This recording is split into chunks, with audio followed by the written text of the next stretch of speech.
The Big Ten basketball tournament is finally here in Chicago at the United Center. And while Northwestern doesn't play until Friday, I thought we'd do a little preview about today's games. Let's talk about it. You are Locked On Northwestern, your daily podcast on the Northwestern Wildcats, part of the Locked On Podcast Network, your team every day.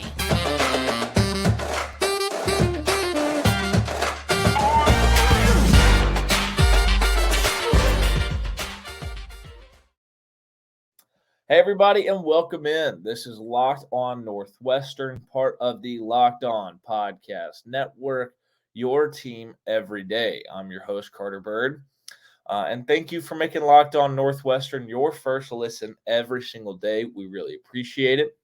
We're available wherever you get podcasts, Apple Podcasts, Spotify, wherever you can find us.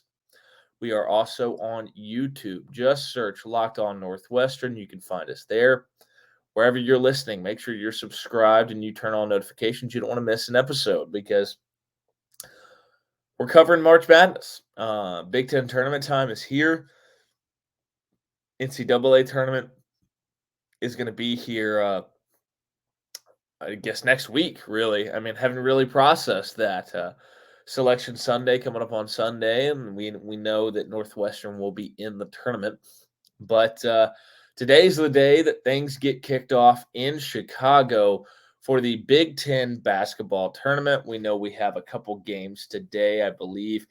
At 5:30 Central Time, we got Ohio State and Wisconsin. And then 25 minutes after that game, we've got Minnesota and Nebraska. So we figured we'd do a little bit of a preview of these games. We're going to start with the Ohio State-Wisconsin game. These are two teams that, Ohio State season may be derailed by some injuries, but I think everybody's kind of been dealing with some injuries this year.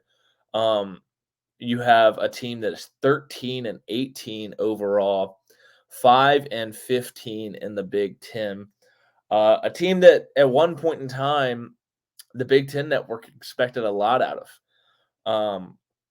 You had, I think, when they went to Northwestern and got the win the way that they did, getting that 34-8 lead.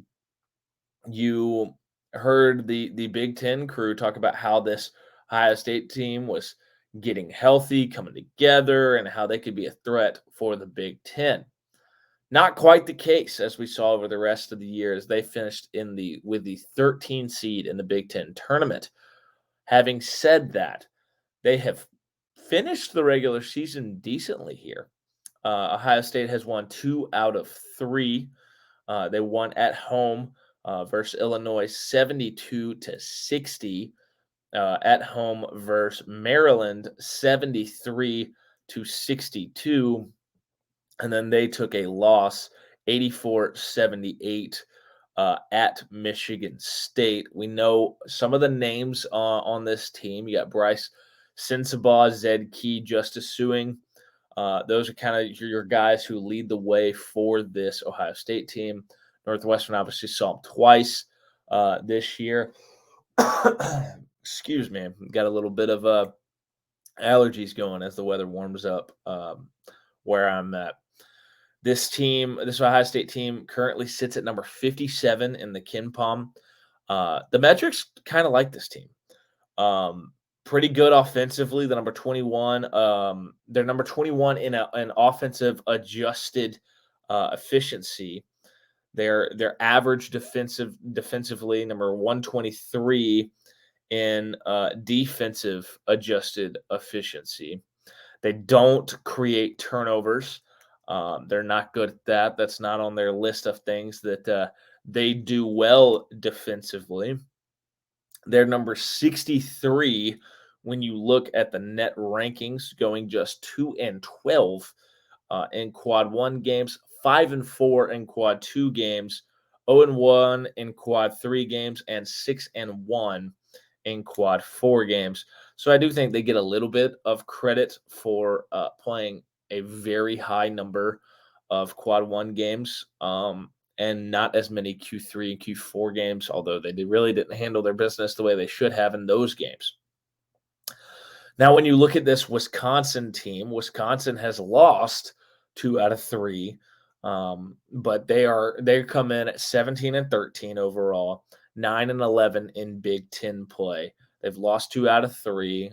One of those coming at Michigan, 87-79 in overtime. And this was a game that Wisconsin absolutely should have won. They had a lead late, up 3. You always foul up 3. John Rothstein tweets about it every time. Hunter Dickinson for Michigan hits an off-balance buzzer beater 3 to force overtime, and it was super deep. It was super, super deep.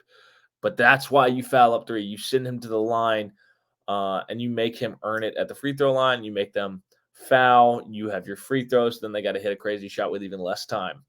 But you always foul up 3. They did not go to overtime, and Michigan kind of carries that momentum and dominates them in overtime and gets the 8-point victory. They lost at home to Purdue 63-61. They had a chance to win that game late. Just did not really pan out for them. That Purdue team, we've talked about it, maybe not playing the best ball that they've played all year long going into the tournament. And then their one win was in their last game, came 71-67 at Minnesota to end the regular season, a win that they absolutely had to have. They currently sit at number 72 in the KenPom. They're pretty average offensively, number 142 in offensive adjusted efficiency. They're not a good shooting team. They're a poor shooting team. They're 264th in effective field goal percentage at 48.9%. They make just 45.9% of their 2-point field goals. That is 328th in the country.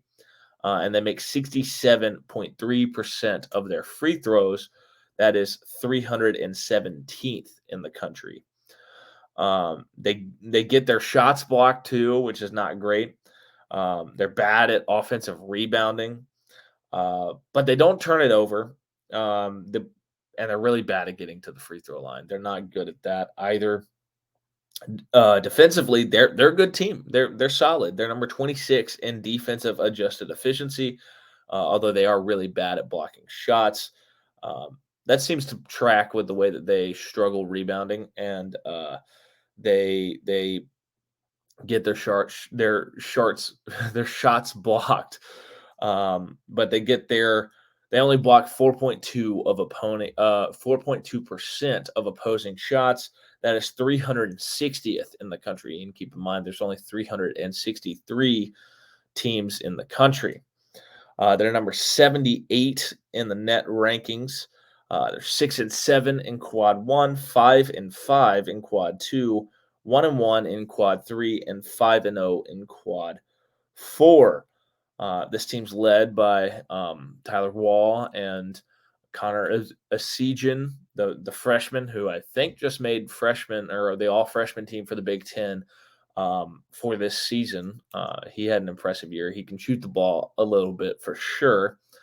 And they also have Chucky Hepburn as well as somebody that you got to keep an eye on, somebody who very much in big moments likes to take those final shots for this team.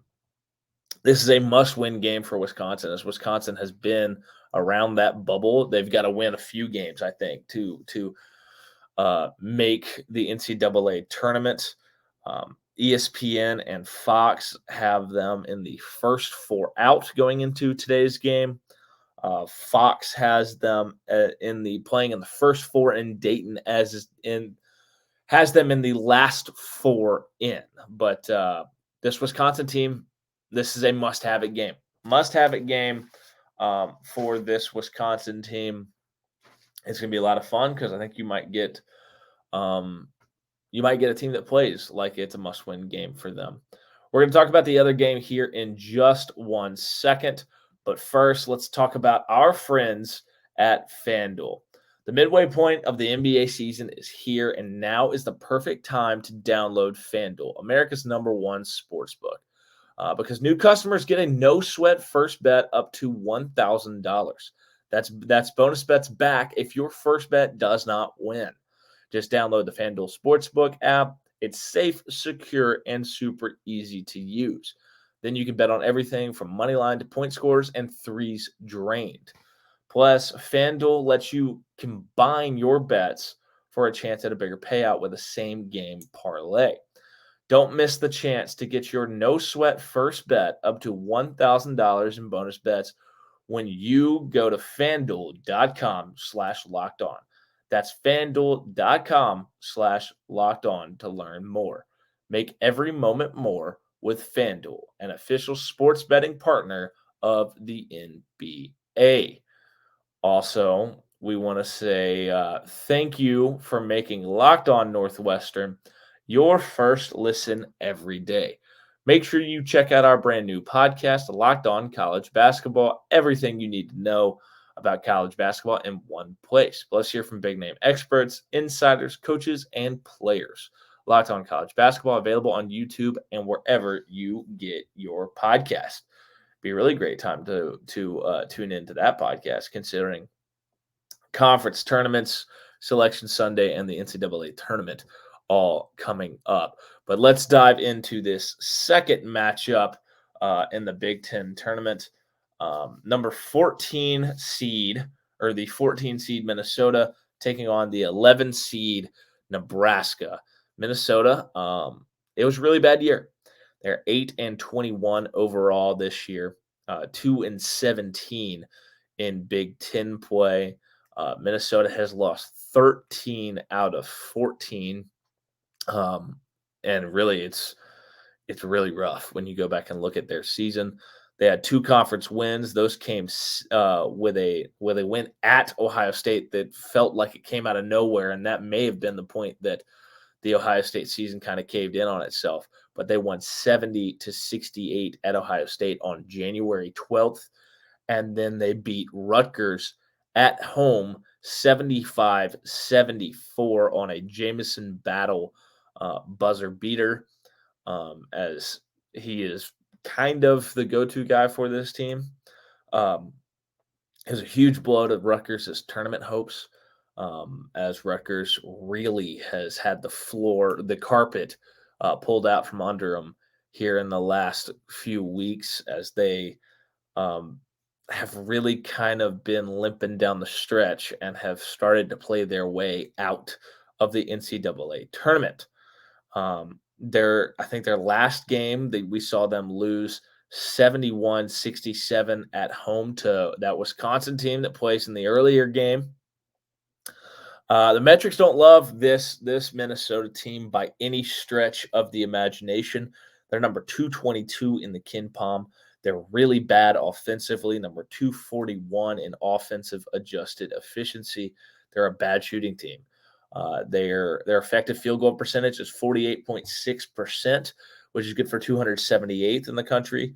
They shoot the three at 31.9%, which is good for 294th in the country. They hit their 2-point field goals at a 49% clip, which is good for 238th in the country. And they shoot the free throw at a rate of 61.5%. Not free throw rate, that's our free throw percentage.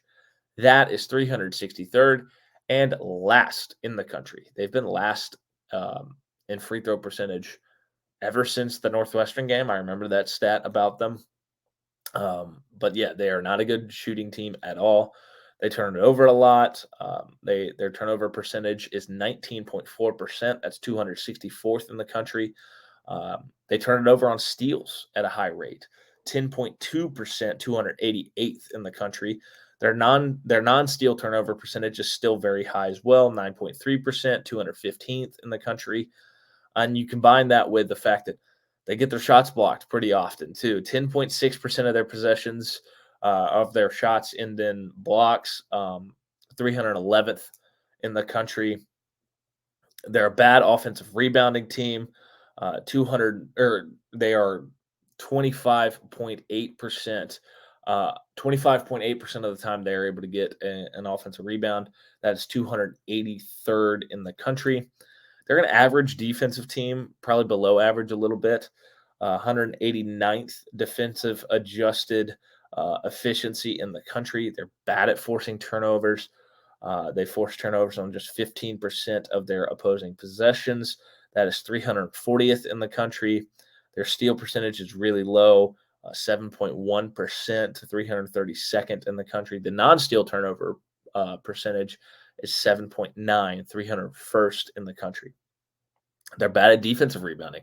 Opposing teams rebounded really well against them. I mean, they are 299th in the country when it comes to keeping opponents off the offensive glass. They're bad at three-point defense as well. They allow their opponents to hit their threes at a 35.9% clip. That is 283rd in the country. Then when you look in the net rankings like them even less. They are number 231 in the net. They're 1-10 in quad 1, 1-8 in quad 2, 1-2 in quad 3, and 5-1 in quad 4. Then when you look at this Nebraska team, they are 16-15 overall. They are 9-11 in Big Ten play. They have really gotten hot here recently, and I think that that's a credit to this team. When you look at them, they've won 5 of their last 6 and 6 of their last 8. They won 73-63 in overtime versus Wisconsin in a big game for them there. And they won 82-72 at Rutgers, 70-66 in overtime versus a good Maryland team, 78-67 versus Minnesota, 81-77 at Iowa in their last game, with the only loss in these last 6, coming 80-67 versus Michigan State 2 games ago. When you look at them, they're an average offensive team. They're number 144 in adjusted offensive efficiency. They are not a great offensive rebounding team. They're actually bad at it. They're 291st in the country with just 25% offensive rebound rate. They turn it over a decent amount, 18.8%, 231st in the country. They don't get to the free throw line very often, just a 28% free throw rate, 288th in the country. They're really bad at shooting free throws. That seems to be a trend with some of these teams at the bottom of the Big Ten. They hit their free throws at 63.8%. That is 352nd in the country. They're not a good three-point shooting team. 32.6% from deep, 260th in the country. They get a lot of their shots blocked, 12% of their shots blocked. That's 350th in the country. They get a decent amount of their possessions stolen from them. 10% of their possessions end in a steal, 275th in the country. Defensively, they are okay. They're number 60 in the defensive adjusted efficiency. They really don't do anything that is spectacular when you look at it. They're not good at blocking shots. They're not good at getting steals. But I think what helps is they're really good at not putting you on the free throw line. Opponent's free throw rate is just 21.4%. That is the 4th lowest number in the country. And there is a lot of just numbers that aren't that remarkable on the defensive end for this Nebraska team. In the net rankings, they currently sit at number 92.